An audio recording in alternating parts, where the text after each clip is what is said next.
I still remember that Sunday morning like it was yesterday. Mom made pancakes, the fluffy kind with real maple syrup that she only made on special occasions. Dad was humming while reading his newspaper, occasionally looking up to ruffle my hair. 8-year-old me thought this was just another perfect family moment. I had no idea it would be the last breakfast I'd ever eat in that house. "Rebecca, sweetheart, we're going on a little adventure today," Mom announced, her voice unusually bright. She was wearing her best smile, the one she used when talking to neighbors or my teachers. "Just a fun family drive to explore somewhere new." Dad folded his newspaper and stood up, stretching dramatically. "That's right, Princess. Time to see how independent our little girl has become." He winked, but something in his eyes felt different, colder. "You're 8 now, practically all grown up, right?" I nodded eagerly, bouncing in my chair. Adventure sounded exciting. Mom and Dad had been doing these independence tests for months now, leaving me alone in the grocery store to find my way back to them, dropping me off 3 blocks from school to walk the rest of the way, making me order my own food at restaurants while they sat at different tables watching. They called it building character, making me strong, teaching me to be self-reliant like a proper Martinez should be. "Can we get ice cream on our adventure?" I asked, syrup sticky on my fingers. "Maybe," Dad said, but he was already walking toward the door. "Depends on how well you do today." The car ride started normal enough. Dad played classic rock, Mom hummed along, and I pressed my face against the window watching familiar neighborhoods blur past. But as we drove, the scenery became strange. We passed the mall where we usually went shopping. We passed Grandma's street without stopping. We even passed the ice cream place I'd been hoping we'd visit. "Where exactly are we going?" I asked after what felt like forever. "It's a surprise," Mom said, not turning around. Her voice had lost that bright, artificial quality. Now it sounded flat, almost bored. "You'll see soon enough." I started feeling that familiar knot in my stomach, the same one I got during their other tests, like when they'd hidden my favorite stuffed animal and told me I had to earn it back by being brave and not crying for 3 days, or when they locked me in the basement for an hour to see if I could problem-solve my way out without panicking. They always said it was for my own good, that other parents were too soft, that their parents had raised them to be tough, and look how successful they'd turned out.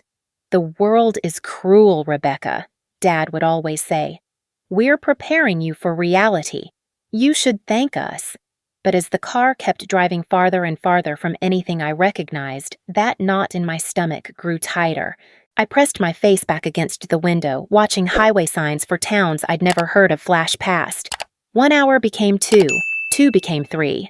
The classic rock station turned to static, then Dad switched to talk radio, then finally turned it off entirely. The silence in the car felt heavy, like storm clouds building. "Are we almost there?" I whispered. "Almost," Mom said. But she wasn't smiling anymore. She wasn't even looking at me. She just stared straight ahead at the road, her hands folded perfectly in her lap like she was sitting in church.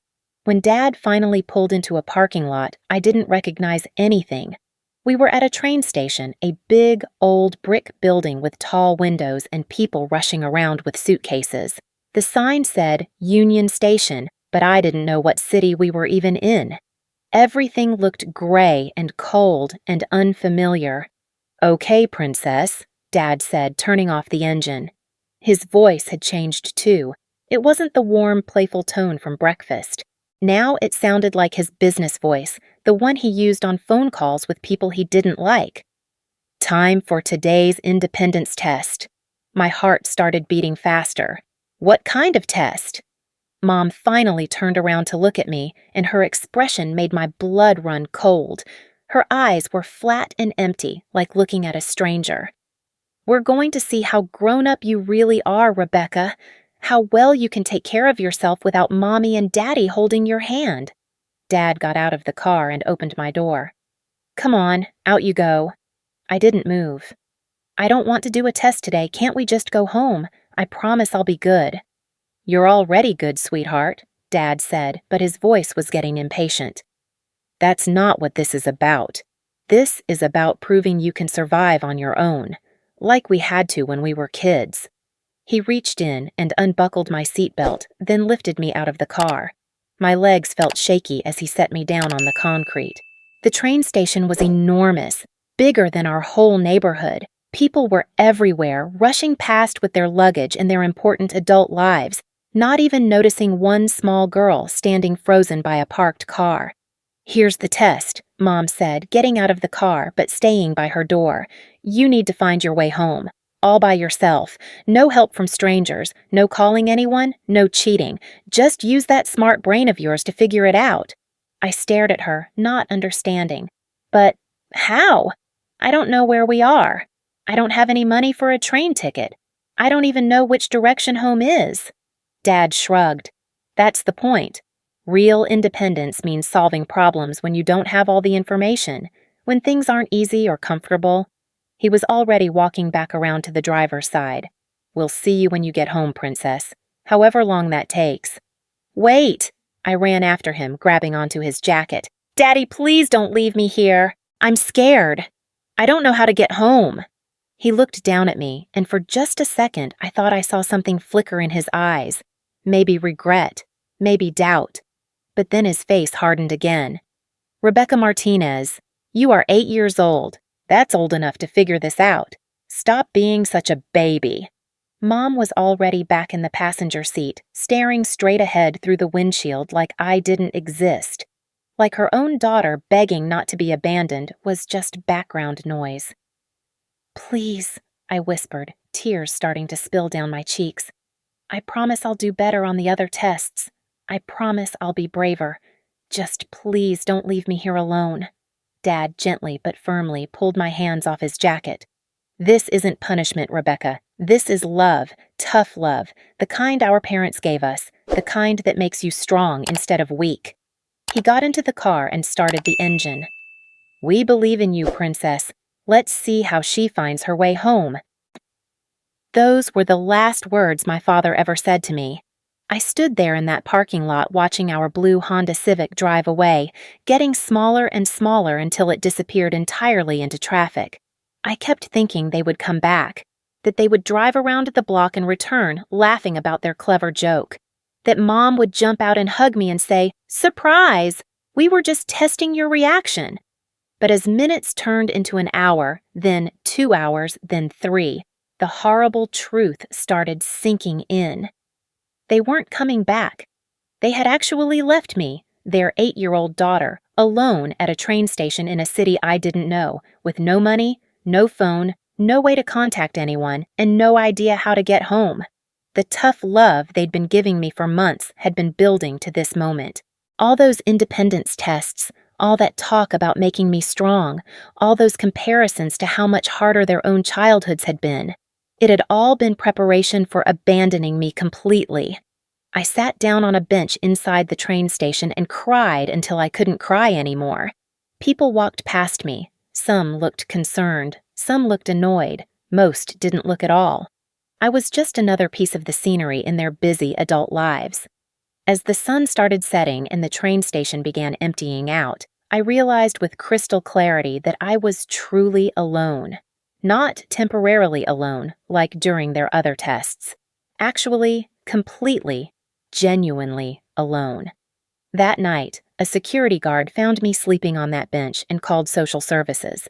I spent the next few days in emergency foster care while authorities tried to figure out who I was and how I'd ended up abandoned at Union Station. When they finally contacted my parents, Mom and Dad told the social workers that they'd been teaching me independence, and I had run away during a family outing when I couldn't handle the responsibility. They painted me as a difficult, troubled child who had disappeared on them. They played the role of devastated parents whose daughter had vanished, leaving them helpless and searching. They lied so smoothly, so convincingly, that even I started to wonder if maybe I was remembering everything wrong. Maybe I had run away. Maybe I was the problem. The social worker assigned to my case was a tired woman named Mrs. Chen who had seen too many broken families and not enough funding to fix them. "Your parents are very worried about you, Rebecca," she told me during one of our meetings. "They want you to come home. But they also think you might benefit from some time in foster care to work on your behavioral issues." Behavioral issues? I whispered. Running away is a serious problem, honey. Your parents are concerned that you might do it again and really get hurt this time. They think some structure and professional help might be good for you. I tried to explain what had really happened, how they had driven me there deliberately, how Dad had said, "Let's see how she finds her way home," how Mom had looked at me like I was nothing. But Mrs. Chen just nodded sympathetically and made notes about fantasy and trauma response and difficulty accepting responsibility. My parents visited me exactly once during those first few weeks in foster care. They sat across from me in a sterile meeting room, holding hands and looking appropriately concerned while Mrs. Chen watched from the corner. "We love you so much, sweetheart," Mom said, reaching across the table to touch my hand. "But we think this might be what's best for you right now, until you're ready to be part of our family again without running away." "I didn't run away," I said quietly. "You left me there." Dad's jaw tightened, but his voice stayed gentle. "Rebecca, princess, I know you're confused and scared, but lying isn't going to help anyone. We would never abandon you. We're your parents. We love you more than anything in the world." The way he said it, so calm and reasonable and full of hurt disappointment, made me start doubting myself again. Had I run away? Was I remembering everything wrong? Were they really the loving, concerned parents they appeared to be? And was I just a damaged, lying child who couldn't handle normal family expectations? But then I looked into Dad's eyes, really looked, and I saw the same cold emptiness that had been there in the car, the same flat, emotionless stare Mom had given me through the windshield as they drove away, and I knew, with absolute certainty, that I was remembering everything exactly right. They had abandoned me, deliberately, cruelly, as their final independence test. And now they were sitting here, holding hands and playing the part of devastated parents, while I lived with strangers and went to a new school where nobody knew my name, and slept in a bedroom that smelled like disinfectant and other people's sadness. That was the moment, sitting in that sterile room, watching my parents lie about loving me while arranging for me to stay in foster care indefinitely, that something inside me broke completely, not just cracked or bent, but shattered into pieces so small they could never be put back together. I stopped trying to convince Mrs. Chen what had really happened. I stopped asking when I could go home. I stopped believing that home was a place I wanted to go back to anyway. Instead, I made a decision that would shape the rest of my life. I would never trust them again. I would never depend on them again. And I would never, ever give them another opportunity to abandon me. If they wanted me gone so badly that they'd drive 3 hours to dump me at a train station, then I would stay gone. Forever. 20 years is a long time to build a life from nothing. 20 years of foster homes, group homes, aging out of the system at 18 with a garbage bag full of belongings and a social worker's business card. 20 years of working 2 jobs while finishing high school, then community college, then state university on scholarships and student loans. 20 years of therapy sessions, panic attacks in grocery store checkout lines, and learning that not every adult who showed kindness had ulterior motives. But somewhere along the way, something extraordinary happened. I stopped being that terrified 8-year-old girl abandoned at Union Station, and I became Rebecca Martinez, successful marketing director, homeowner, and most importantly, someone who chose her own family. The breakthrough came during my junior year of college in Dr. Sarah Kim's Psychology of Family Systems class. We were studying something called parentification, when children are forced to take on adult responsibilities inappropriate for their developmental stage. As Dr. Kim explained how some parents use their children as emotional regulators, testing grounds for their own unresolved trauma, or scapegoats for family dysfunction, I felt like someone had finally handed me the missing piece of a puzzle I'd been trying to solve for 15 years. The independence tests, I whispered to myself, sitting in that lecture hall surrounded by classmates taking notes about normal family dysfunction. After class, I approached Dr. Kim with shaking hands. What if parents deliberately abandoned their child? Like drove them hours away and left them at a train station to test their independence? What would you call that? Dr. Kim's face went very still. I would call that severe psychological abuse with criminal elements. Rebecca, are you asking about yourself? That conversation led to my first real therapy session with someone who understood trauma, not Mrs. Chen with her overloaded caseload and assumption that I was a troubled runaway, but Dr. James Morrison, a specialist in childhood abandonment and family systems abuse. What your parents did, Dr. Morrison told me during our third session, wasn't tough love. It wasn't character building. It was calculated psychological torture designed to break down your sense of safety and self-worth. The fact that you survived it, let alone thrived academically and professionally, is remarkable. For the first time in my life, someone with credentials and authority was telling me that my memories were accurate, that the abandonment had been real and intentional, that I wasn't a difficult child who had run away. I was a victim of parents who had systematically abused me under the guise of preparation for the real world. But why? I asked, crying in his office as 20 years of suppressed grief finally found voice. Why would they do that to me? I was 8 years old. I trusted them completely. Dr. Morrison leaned forward, his voice gentle but clear. Some parents see their children not as individuals to nurture, but as extensions of themselves to control. When that control feels threatened by the child's natural development, by outside influences, by their own psychological issues, they escalate. Your parents may have genuinely believed they were helping you, but they were acting out their own childhood traumas in ways that were deeply harmful. The healing process wasn't linear. There were setbacks, panic attacks when I saw families with young children, nightmares about train stations and empty parking lots. But slowly, with Dr. Morrison's help and my own stubborn determination, I began to understand that their abandonment said nothing about my worth as a person and everything about their failures as parents. I also began to build something I'd never had, a chosen family. There was Marcus, my study partner in graduate school, who became my closest friend.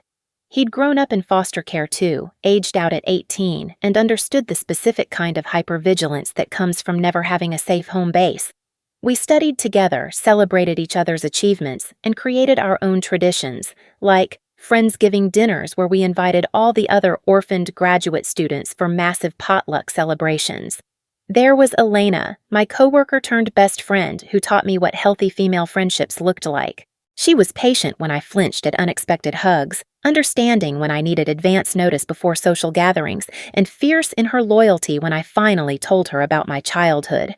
"Your parents are garbage humans," she announced after I'd finished explaining why I didn't visit family during holidays. "Good riddance. We're your family now." And eventually, there was David. Sweet, steady David, who worked as a teacher and understood trauma from his professional training. He never pushed when I struggled with trust, never took it personally when I had bad days, and never once suggested that I should forgive and move on for the sake of family unity. By my late 20s, I had everything I'd never dared dream of as that abandoned 8-year-old. A master's degree, a career I loved, a mortgage on a small house with a garden, and people who loved me unconditionally. People who showed up when they said they would, who celebrated my successes without strings attached, who supported me during difficulties without using them as weapons later. I had built a life so far removed from the Martinezes that sometimes I could go weeks without thinking about them. I changed my phone number regularly, kept my social media accounts private, and generally lived as if they had never existed, which, in every way that mattered, they hadn't. Until this morning. I was getting ready for work, drinking coffee and checking emails, when my phone started ringing. Unknown number with my area code. I almost didn't answer. I'd learned to be cautious about unexpected calls, but something made me pick up. "Rebecca? Rebecca Martinez?" The voice was older, raspier, but unmistakably my father's. I felt like I'd been punched in the stomach. "Who is this?" I managed to say, though I knew exactly who it was. "It's Dad, Princess. It's your father. We've been looking for you for so long." I hung up immediately, my hands shaking. The phone rang again. I declined the call, It rang again, declined, again, again, again. By the time I left for work, there were 15 missed calls from the same number and 3 from a different one that I assumed was my mother. At work, I tried to focus on the Morrison Industries campaign I was managing, but my phone kept buzzing with notifications. Text messages now, in addition to calls. "Rebecca, please answer. We need to talk to you. We're your parents. We love you. Please don't ignore us. There's been a family emergency. Call us back. We know you're getting these messages. We just want to explain." By lunch, there were 26 missed calls and 14 text messages. By 5 p.m., 39 missed calls and 22 texts. The messages were getting more desperate, more manipulative. "Your grandmother is sick. She wants to see you before she dies. We made mistakes when you were little. We want to make things right. We found your address. We're coming to see you whether you want us to or not." That last message made my blood run cold. I immediately called Dr. Morrison, even though I hadn't needed regular therapy sessions in over 2 years. "They found me," I told his voicemail. "After 20 years, they found me. They're threatening to show up at my house. I need an emergency session." Dr. Morrison called back within an hour. "Rebecca, first thing, you don't have to engage with them at all. You're an adult who owes them nothing. Second, if they show up at your property uninvited, that's trespassing and potentially harassment. You can call the police." "But what if—" I stopped, hating how quickly that 8-year-old voice crept back into my speech. What if they really have changed? What if they really want to apologize? Then they can write you a letter and wait for you to respond. Showing up uninvited after 20 years of no contact isn't how healthy people handle reconciliation. It's how controlling people handle losing access to their victims. That evening, I sat in my living room in my house that I'd worked so hard for, trying to process the reality that my parents had somehow tracked me down after 2 decades. How had they found me? Social media? Employment records? Had they hired a private investigator? The thought of them actively searching for me, learning details about my adult life, felt like a violation. David came over with takeout from our favorite Thai place, took one look at my face, and immediately went into protective mode. "What happened?" I showed him the string of missed calls and text messages. His jaw tightened as he scrolled through them. "These are manipulative as hell," he said. "The fake emergency, the guilt trips, the threats to show up uninvited, classic abuser tactics. But what if Grandma really is sick?" "Rebecca." He set down my phone and took my hands. "You haven't spoken to these people in 20 years. You don't owe them a response based on a text message that might not even be true. And even if it is true, you still don't owe them anything." That night, I barely slept. Every sound outside made me think they might actually follow through on their threat to show up. Every car door, every footstep on the sidewalk sent me into hypervigilance mode. But they didn't come that night, or the next day. Instead, something much worse happened. The calls and texts multiplied, but now they weren't just coming from my parents' numbers. Relatives I barely remembered started reaching out. Aunts, uncles, cousins, who hadn't cared enough to check on me when I'd disappeared into foster care, but were suddenly very concerned about family healing and forgiveness. "Rebecca, this is your Aunt Linda. Your parents are devastated that you won't talk to them.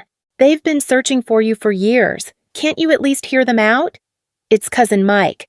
I know we weren't close growing up, but family is family. Your mom is crying every day. Whatever happened, can't you forgive and move on?" The worst one came from my Uncle Robert. "Your parents said you ran away when you were 8 and they've been worried sick ever since. Now you're an adult and won't even return their calls?